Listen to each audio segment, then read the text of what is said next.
नमस्कार दोस्तों, मैं हूं राम पंजाबी व्यापक यूट्यूब चैनल से। जैसा आपको पता है कि मेरा प्रोग्राम चलता है लेमन टी विद पंजाबी। उसमें मैं नई शख्सियत से आपको रूबरू करवाता हूं।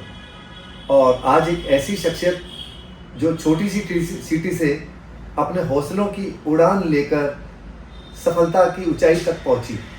और कहते भी है ना कि परिंदों को नहीं दी जाती तालीम उड़ानों की, अपने हौसलों के दम पर नाप लेते हैं ऊंचाई आसमानों की।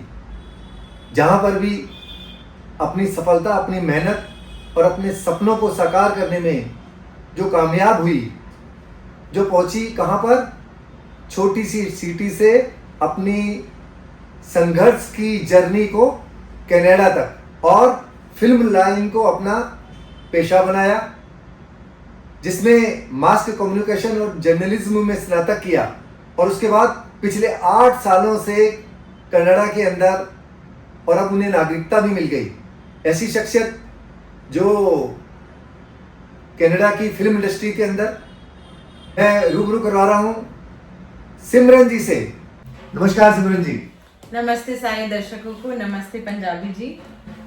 सिमरन जी, आप बताएं कि छोटे से शहर में जहां आपका कोई बैकग्राउंड नहीं, बैकग्राउंड का मतलब कि पृष्ठभूमि नहीं कि फिल्म के क्षेत्र के अंदर या, लेकिन आप वहां पर पहुंची और आपने ब्यावर का ही नहीं, राजस्थान का ही नहीं, पूरे देश का नाम आपने वहां पर मतलब टॉप पर पहुंचाया है। तो कहां तक और कैसी रही इस जर्नी आपकी, इस सफलता की, हमारे दर्शकों को बताएं। बहुत सुंदर सवाल पंजाबी जी। तो मेरी शुरुआत, जैसे सारे माँ बाप कहते हैं कि बेटा एक सेफ करियर चूज करो, तो मेरे माँ बाप ने भी मुझसे यही कहा था कि बेटा तुम सीए की पढ़ाई करो। और मैंने सीए की एंट्रेंस एग्जाम के लिए दाखिला ले भी लिया था। मैंने वो एग्जाम पास भी की, पर मेरा दिल नहीं लगता था। मेरा मन नहीं करता था कि मैं लिखा पढ़ी करूं और या फिर मैं किसी कंप्यूटर की जॉब करूं, कंप्यूटर के पीछे बैठकर काम करने वाला कोई काम करूं।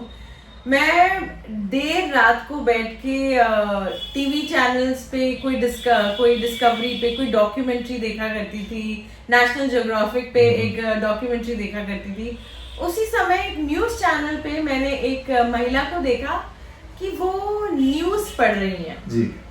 तब मुझे मैंने कहा कि ये कैसा प्रोफेशन है, ये कैसा पेशा है कि इन्हें सिर्फ न्यूज पढ़नी है और इतनी सुंदर लग रही है और इन्हें न्यूज बोलनी है। और मुझे बोलना अंग्रेजी और हिंदी दोनों में बहुत ज्यादा पसंद था। मैं स्कूल में डिबेट और एक्सटेम्पर कंपटीशन में बहुत पार्ट लिया करती थी जी।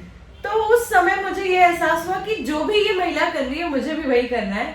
तो थोड़ी छानबीन करने पे मुझे ये पता चला कि ये इस पेशे को कहते हैं जर्नलिज्म।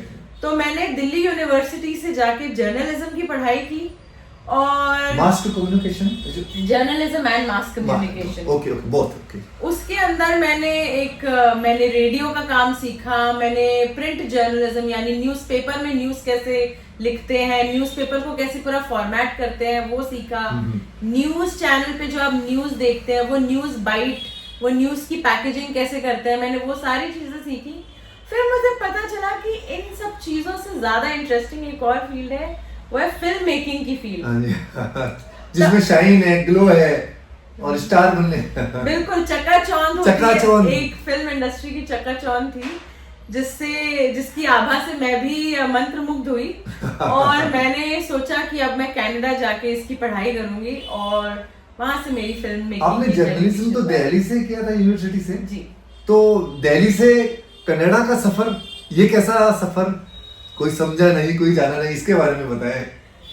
आपने देखा होगा अक्सर आपकी जिंदगी में जो चीजें होनी होती हैं वो हो ही जाती हैं। तो बचपन से बहुत सारे लोगों का सपना होता है कि कनाडा उन्हें जाना है, पर मेरा सपना नहीं था ये। मेरा सपना तो बम्बई जाने का था। मेरा सपना था कि मैं मुंबई की फिल्म इंडस्ट्री में जाऊं, पर मेरी मम्मी मुंबई के लिए तो नहीं मानी क्योंकि उनके दिमाग में और जहन में काफी धारणाएं थी। कई फिल्मों को लेकर कुछ ऐसे किस्से होते हैं कि उसकी वजह से आम पेरेंट्स बहुत चिंतित रहते हैं। बिल्कुल सही फरमाया, वो अपनी जगह सही थी जी। तो उन्होंने कहा कि मैं तुझे मुंबई तो नहीं भेजूंगी, पर अगर तुझे कनाडा जाना है तो तू जा सकती है। तो फिर मैंने कनाडा से, क्योंकि यूएस से हॉलीवुड का बहुत चर्चा है, बहुत बोलबाला है, तो मैंने कहा कि अगर अब फिर काम किया जाए तो फिर उच्च स्तर पे ही किया जाना चाहिए। सपना बड़ा होना चाहिए। बिल्कुल, सपना बड़ा होना चाहिए। तो आप वहाँ पर कास्टिंग डायरेक्टर भी हैं, वहाँ पर उसके क्षेत्र में भी कार्य कर रही है, असिस्टेंट डायरेक्टर के साथ में कास्टिंग, तो ये कैसा कोऑर्डिनेशन, ये कैसी तालमेल? तो पंजाबी जी, होता ये है कि फिल्म इंडस्ट्री में हर इंसान के पास एक नहीं, दो नहीं, 3 स्किल्स होनी चाहिए। राइट। आपका धंधा चलता रहना चाहिए, मल्टीपल ऑप्शंस रहने चाहिए। मल्टीपल ऑप्शंस रहने चाहिए। तो मुझे असिस्टेंट डायरेक्टर का काम करते करते ये समझ आया थोड़ा, और जो मेरी सबसे पहली इंटर्नशिप लगी थी, जी जी। जैसे ही कॉलेज से मैं निकली और मेरी जो पहली इंटर्नशिप कुछ महीनों की जद्दोजहद के बाद जो मिली, वो मुझे कास्टिंग एजेंसी में मिली थी। जी जी। तो वहां से मुझे ये सारी स्किल्स आई कि मुझे बहुत सारे लोगों से बातें करना पसंद है, मुझे सहजता से उनका जवाब देना पसंद है।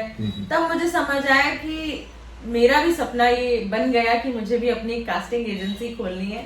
तो इस तरीके से मैंने छोटे छोटे प्रोजेक्ट से कास्टिंग करना शुरू किया। तो कास्टिंग की बात शुरू हुई है, तो कास्टिंग काउच नाम का एक है जिसकी वजह से सारे लोग भयभीत हो जाते हैं, बच्चे बच्चियां डरने लग जाते हैं। तो क्या उस वहां पर उस कनाडा की इंडस्ट्री के अंदर भी इस तरह का है, या हमारे बम्बई में ही हमने सुना है कि इस तरह की कोई घटना दुर्घटना होती रहती है यहाँ पर, तो वहां पर यहाँ कैसा? बहुत ही गंभीर प्रश्न है ये, तो इसका जवाब मैं सोच समझ के दूंगी। जी जी। तो और विषय भी गंभीर है। देखिए, कास्टिंग काउच का ये जो एक विषैला सांप है एक तरीके का, राइट। मुंबई फिल्म इंडस्ट्री में तो ये बिल्कुल है। इसका सामना इस थोड़ी सी इसकी मुझे भी दिखाई दिया था कि मुंबई की फिल्म इंडस्ट्री में ये होता है, पर पिछले 5 सालों से मैं कनाडा में हूँ और वहाँ की इंडस्ट्री में ना मैंने किसी एक्टर से सुना है कि उनका किसी तरीके का शोषण हुआ हो, और हम लोग खुद एक प्रोफेशनल की तरह जब एक काम करते हैं तो ऐसी बात है ही नहीं। मतलब ये ख्याल भी दिमाग में नहीं आता है कि आप किसी को अपने प्रोजेक्ट में काम देने के लिए इतनी घिनौनी हरकत करेंगे। बहुत सारी अभिनेत्रियों ने तो रिकॉर्डेड कंप्लेन तक लिखाई है पुलिस के अंदर कि इस तरह का भी होता है, और आज भी मुकदमे चल रहे हैं। तो इस तरह की घटनाएं तो होती रहे, जब भी सामने आती है जब। तो अच्छा, आप एक चीज और बताएं कि फिल्म इंडस्ट्री में हमने बॉलीवुड में देखा है, हमने बॉलीवुड का और हॉलीवुड का, तो जो कलाकार हैं, ये जो टीम है प्रोफेशनल, वो कैसे वर्क करती है, दोनों में क्या फर्क है? तो अगर हम क्रू की बात करें, एक फिल्म को बनाने के लिए कई डिपार्टमेंट के लोगों की मदद की जरूरत पड़ती है।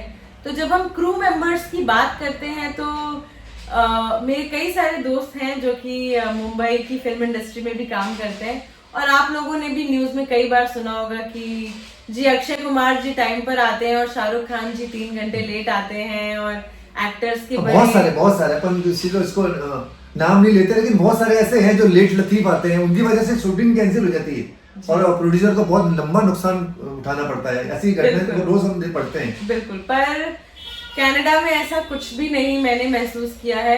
एक्टर्स, बल्कि आप क्रू मेंबर से आधे घंटे पहले एक्टर्स आते हैं क्योंकि उनका मेकअप करना होता है।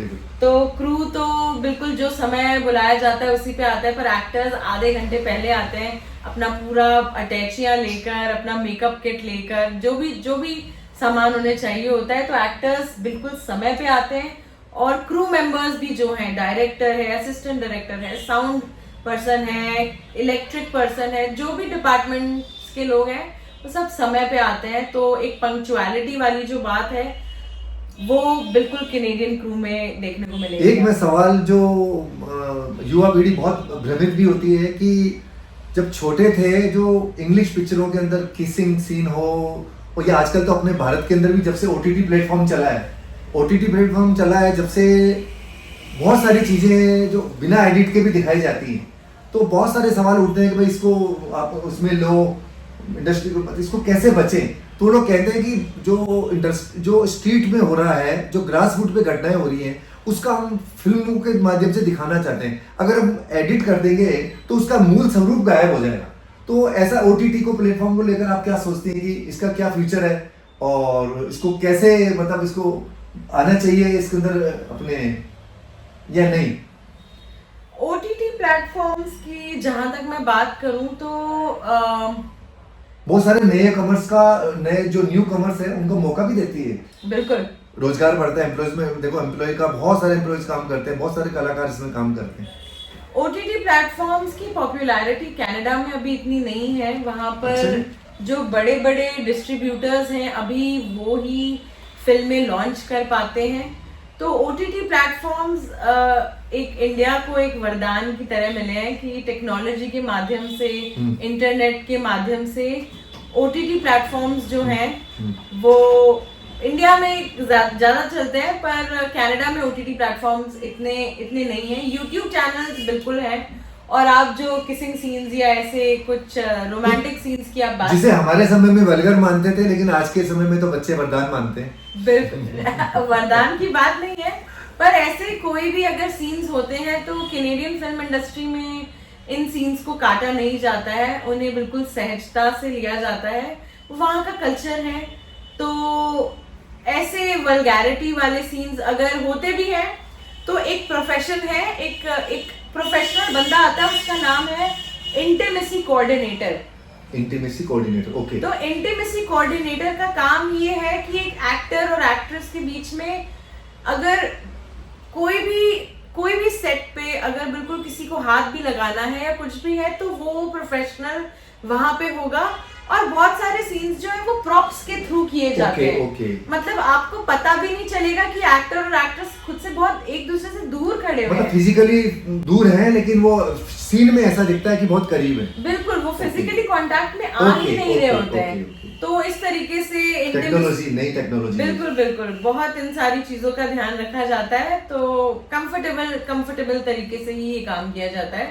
सिमरन जी, मैंने सुना तो क्या हमने देखा भी है कि इसके अंदर जो करियर बनाना चाहते हैं जो बच्चे बच्ची, तो उसके अंदर सफलता की दर फिल्म लाइन में बहुत कम रहती है, क्योंकि कलाकार का बेटा कलाकार, मौका नहीं मिलता, वो अवसर नहीं मिलते। ये तो टीवी शो आ गया जिसकी वजह से बहुत सारी प्रतिभाओं को निखरने का और आगे आने का मौका मिला। तो आप जो करियर बनाना चाहते हैं बच्चे और बच्ची, उनके लिए क्या सावधानी रखनी चाहिए, कैसे वो अपना करियर बनाएं, ये प्रिकॉशनरी क्या क्या रखते हुए आगे जाएं, तो आप उनको जरूर बताएं हमारे दर्शकों को जो बच्चे बच्ची सुन रहे हैं। तो मैं सभी दर्शकों से ये कहना चाहूंगी कि कोई भी इंसान जो इस फील्ड में पढ़ाई करना चाहता है या फिर पढ़ाई करने की जरूरत नहीं है, आजकल यूट्यूब के माध्यम से आप सब कुछ सीख सकते हैं। अगर आपके अंदर हुनर है या आपको ऐसा लगता है कि आप एक कहानी लिख सकते हैं, आप एक कहानीकार हैं, आप अपने दोस्तों के बीच में बैठते हैं और सब एकदम अपना अटेंशन आपको दे देते हैं क्योंकि आप इतनी अच्छी तरीके से कहानी कहते हैं, तो आपको बिल्कुल कोशिश करनी चाहिए कि आप एक कविता लिखें, कोई शॉर्ट फिल्म लिखें और आप उसको फिल्म करें अपने दोस्तों के माध्यम से, टेक्नोलॉजी के माध्यम से आप अपनी उस फिल्म को बनाएं। जो इंसान इस फील्ड में आना चाहता है, अगर आप पढ़ाई करना चाहते हैं तो देखिए, मैं ये चीज आपको बिल्कुल इस चीज से मैं आपको रूबरू करा देना चाहूंगी कि इस फील्ड में आने के कम से कम 5 से 7-10 साल आपको लग जाते हैं एस्टैब्लिश होने के लिए। तो कोई सैलरी आपकी हर मंथ नहीं आ रही होगी, ये आपको देखना पड़ेगा कि आप अपना घर कैसे चलाएंगे। और फिर साथ में आप अगर पैशन रखते हैं तो आप रात को जागकर भी अपनी वो कहानी लिखेंगे। तो कोई भी इंसान अगर इस फील्ड में आना चाहता है तो वो ये ध्यान रखे कि आपके पास एक कमाने का जरिया हो, आपके ऊपर घर की रिस्पॉन्सिबिलिटी अगर है तो वो आप कैसे उस रिस्पॉन्सिबिलिटी को संभालेंगे, आप उस रिस्पॉन्सिबिलिटी से पीछे नहीं हटेंगे और फिर आप इस फील्ड में घुसिए। छोटे छोटे स्टेप लीजिए, दूसरों से मदद मांगिए, अपनी कहानी बनाइए। तो ये थी सिमरन जी, बहुत अच्छा लगा आपसे रूबरू होकर और हमारे दर्शकों को बहुत सारी चीज़ें सीखने को मिलेगी। और मैं हमारे दर्शकों की ओर से, हमारे चैनल की ओर से आपको शुभकामनाएं देते हुए इस बात के साथ आज वार्ता को विराम देता हूं कि जिंदगी की असली उड़ान अभी बाकी है, आपके हौसलों का इम्तिहान अभी बाकी है। अभी तो मापिए आपने मुट्ठी भर जमीन, ऊपर पूरा आसमान बाकी है, पूरा आसमान बाकी है। ऐसे ही सफलता की सीढ़ियां चढ़ते चले आप, ये हमारी तरफ से शुभकामनाएं हैं। तो दोस्तों, ये थी हमारी वार्ता और अति शीघ्र मैं नई शख्सियत के साथ आपको वापस मिलूंगा। और मेरे चैनल को लाइक करें, शेयर करें और आगे ज़रूर भेजें। बहुत सारी शख्सियतें आने वाली है मेरे इस चैनल पर, जिनसे आपको रूबरू कराऊंगा, अलग अलग क्षेत्र की, अलग अलग फील्ड की। कोई समाज सेविका है, कोई कवयित्री है, कोई फिल्म मेकिंग से है, कोई बिजनेसमैन है, कोई पॉलिटिशियन भी है। तो बहुत सारे लोग आने वाले हैं। बस आपको सिंपल सा काम करना है, चैनल को सब्सक्राइब करना है और आगे शेयर करना है, लाइक करना है। धन्यवाद।